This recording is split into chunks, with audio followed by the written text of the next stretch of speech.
Good evening. I'm Callan and this is Nightcast. If there's an official start to the holiday shopping season, it's now underway. We start with that breaking news tonight, throwing the 2024 presidential election into chaos. We have team coverage tonight, tracking the reaction to this historic announcement.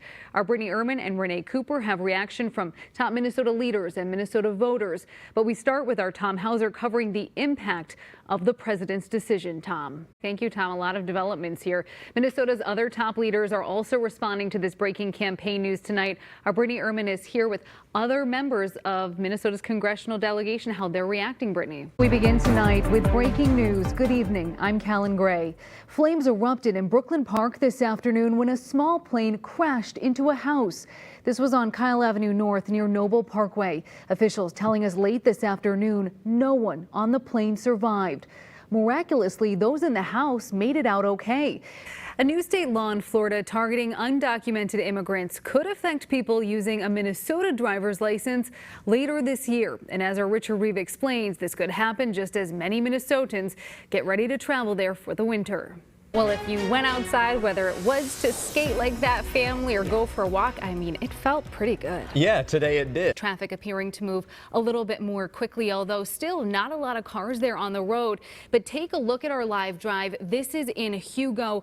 Our crew has been following these storms as they have moved east. You can see just in the last several minutes since we gave you this picture, just how poor the visibility has become. The camera freezing there a little bit, I'm sure, because of the storms.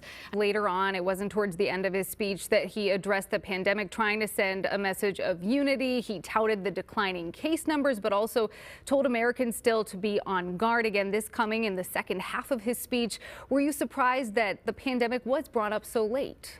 Tonight, charges against the man accused of shooting a White Bear Lake police officer. Daniel Holmgren is charged with attempted first-degree murder and 4 counts of assault. Holmgren's mother tells us she was there on Tuesday night trying to get him to come out of an apartment as police tried to serve a warrant. When the officer was shot, his mother says her heart broke.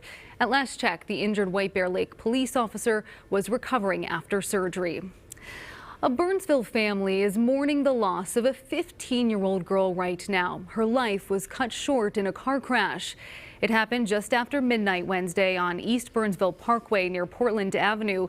The driver of the car, a 15-year-old boy, was taken to the hospital. He is expected to survive. And we saw those long lines at the community testing sites. What is the Minnesota Department of Health saying about the current demand? It's kind of magical. It's really neat, and it makes a great picture for your social media. It certainly does. Isn't that the truth? That's part. Well, coming up next, Minnesota is home to 2 more millionaires. Where the winners bought their lucky tickets and how long they have to claim their prize. We saw all of that plowing there, Nicole. We know there's going to be plenty more of that after tomorrow.